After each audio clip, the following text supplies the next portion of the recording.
अर्जुन ने कहा, हे कृष्ण, आप कर्मों के संन्यास की और फिर योग की प्रशंसा करते हैं। इन दोनों में एक जो निश्चय पूर्वक श्रेयस्कर है, उसको मेरे लिए कहिए। श्री भगवान ने कहा, कर्म संन्यास और कर्म योग ये दोनों ही परम कल्याणकारक हैं, परंतु उन दोनों में कर्म संन्यास से कर्म योग श्रेष्ठ है। जो पुरुष न किसी से द्वेष करता है और न किसी की आकांक्षा, वह सदा सन्यासी ही समझने योग्य है। क्योंकि हे महाबाहो, द्वंद्वों से रहित पुरुष सहज ही बंधन मुक्त हो जाता है। बालक अर्थात बाल बुद्धि के लोग सांख्य और योग को परस्पर भिन्न समझते हैं। किसी एक में भी सम्यक प्रकार से स्थित हुआ पुरुष दोनों के फल को प्राप्त कर लेता है। जो स्थान ज्ञानियों द्वारा प्राप्त किया जाता है, उसी स्थान पर कर्मयोगी भी पहुंचते हैं। इसलिए जो पुरुष सांख्य और योग को फल रूप से एक ही देखता है, वही वास्तव में देखता है। परंतु हे महाबाहो, योग के बिना संन्यास प्राप्त होना कठिन है। योग युक्त मननशील पुरुष परमात्मा को शीघ्र ही प्राप्त होता है। जो पुरुष योग युक्त विशुद्ध अंतःकरण वाला, शरीर को वश में किए हुए, जितेंद्रिय तथा भूत मात्र में स्थित आत्मा के साथ एकत्व अनुभव किए हुए है, वह कर्म करते हुए भी उनसे लिप्त नहीं होता। तत्वविद युक्त पुरुष यह सोचेगा कि मैं किंचित मात्र कर्म नहीं करता हूं। देखता हुआ, सुनता हुआ, स्पर्श करता हुआ, सूंघता हुआ, खाता हुआ, चलता हुआ, सोता हुआ, श्वास लेता हुआ,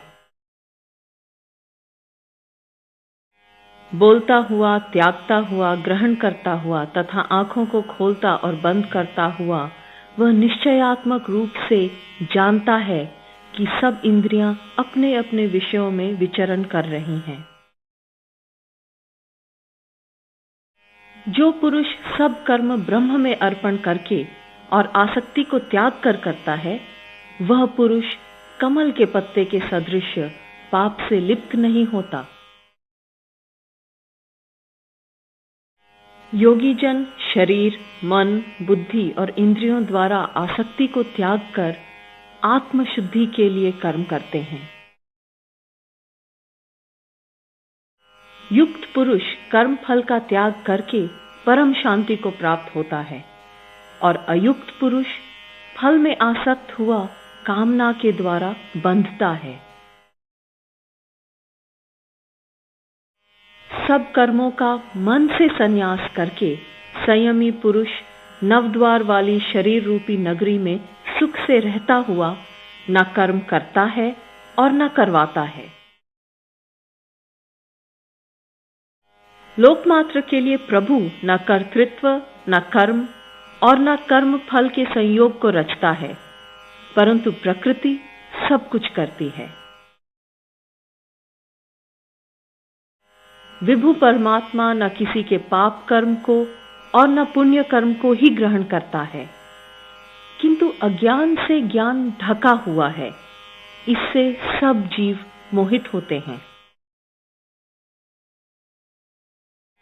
परंतु जिनका वह अज्ञान आत्मज्ञान से नष्ट हो जाता है, उनके लिए वह ज्ञान सूर्य के सदृश परमात्मा को प्रकाशित करता है। जिनकी बुद्धि उस परमात्मा में स्थित है, जिनका मन तद्रूप हुआ है, उसमें ही जिनकी निष्ठा है, वह ब्रह्म ही जिनका परम लक्ष्य है, ज्ञान के द्वारा पाप रहित पुरुष अपुनरावृत्ति को प्राप्त होते हैं, अर्थात उनका पुनर्जन्म नहीं होता है। ऐसे वे ज्ञानी जन, विद्या और विनय से संपन्न ब्राह्मण, तथा गाय, हाथी, श्वान और चंडाल में भी सम तत्व को देखते हैं। जिनका मन समत्व भाव में स्थित है, उनके द्वारा यहीं पर यह सर्ग जीत लिया जाता है, क्योंकि ब्रह्म निर्दोष और सम है, इसलिए वे ब्रह्म में ही स्थित हैं। जो स्थिर बुद्धि सम्मोह रहित ब्रह्म में स्थित हैं, वह प्रिय वस्तु को प्राप्त होकर हर्षित नहीं होता और अप्रिय को पाकर उद्विग्न नहीं होता।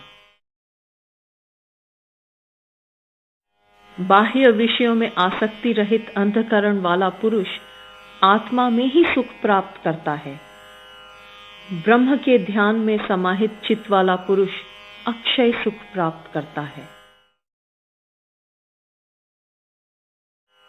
हे कौन्तेय, इंद्रिय तथा विषयों के संयोग से उत्पन्न होने वाले जो भी भोग हैं, वे दुख के ही हेतु हैं, क्योंकि वे आदि अंत वाले हैं। बुद्धिमान पुरुष उनमें नहीं रमता। जो मनुष्य इसी लोक में शरीर त्याग करने के पूर्व ही काम और क्रोध से उत्पन्न हुए वेग को सहन करने में समर्थ है, वह योगी और सुखी मनुष्य है। जो पुरुष अंतरात्मा में ही सुख वाला, आत्मा में ही आराम वाला तथा आत्मा में ही ज्ञान वाला है, वह योगी ब्रह्म रूप बनकर ब्रह्म निर्वाण अर्थात परम मोक्ष को प्राप्त होता है। वे ऋषिगण मोक्ष को प्राप्त होते हैं जिनके पाप नष्ट हो गए हैं, जो छिन्न संशय संयमी और भूतमात्र के हित में रमने वाले हैं। काम और क्रोध से रहित संयत चित्त वाले तथा आत्मा को जानने वाले यतियों के लिए सब ओर मोक्ष विद्यमान रहता है। बाह्य विषयों को बाहर रखकर, नेत्रों की दृष्टि को भ्रिकुटी के बीच में स्थित करके तथा नासिका में विचरने वाले प्राण और अपान वायु को सम करके,